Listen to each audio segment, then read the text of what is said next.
પોરબંદરમાં paradise cinema બાદ હવે ચેમ્બર ઓફ કોમર્સનો વારો. પેરાડાઇઝ સિનેમાની ફાયર નોકના ખુલાસા બાદ હવે ચેમ્બર ઓફ કોમર્સ સહિતની એનઓસીના વેરિફિકેશનમાં મોકલાઈ.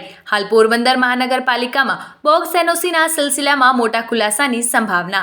મ્યુનિસિપલ કમિશનરની જાગૃતતાના કારણે અનેક બિલ્ડરોમાં ફફડાટ. શહેરમાં ચાલતા ગેરકાયદેસર બાંધકામ ઇમ્પેક્ટના બહાને ધમધમી રહ્યા હોવાના ચોંકાવનાર ખુલાસા.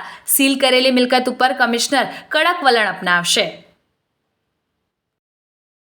પેરાડાઇઝ સિનેમાની જે ફાઇલ ગુમ હતી એ બાબતે શું અત્યારે પ્રક્રિયા ચાલી રહી છે? પોલીસને જાણ કરી છે કે શું બાબત?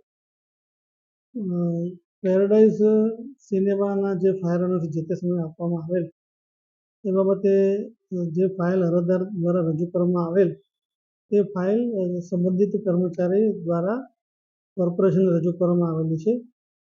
બીજું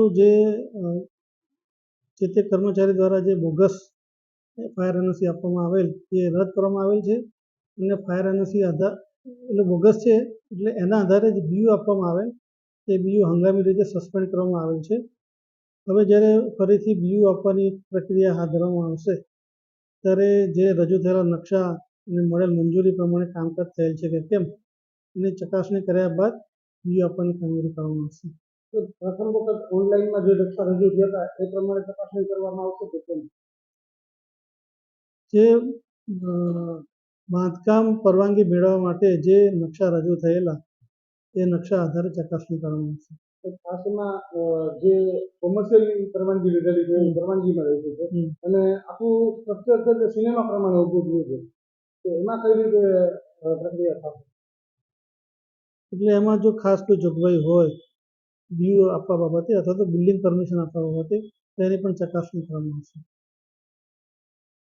ચેમ્બર ઓફ કોમર્સને લઈને વિવાદ નવો આવ્યો છે કે એમાં પણ બીયુ જે આપ્યું છે એ બોગસ એનઓસીના આધારે આપ્યું છે, એમાં શું હકીકત છે, શું કાર્યવાહી?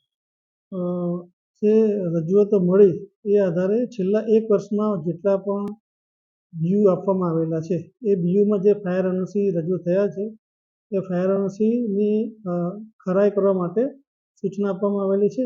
એટલે અમારી કચેરી ફાયર વિભાગ અને રાજકોટની જે ઝોનલ કચેરી છે ત્યાંથી એની ખરાઈ કરવામાં આવશે. એક જ પાર્ટીના બે એનઓસી છે તે ત્યાં આવી રીતે નીકળ્યા છે તો ક્યાંય પૈસાની લેવડ દેવડ કરીને કર્મચારી પાસેથી કઢાવ્યા એવી સાબિતી એવું કોઈ આધાર પુરાવાને કહી શકાય નહીં.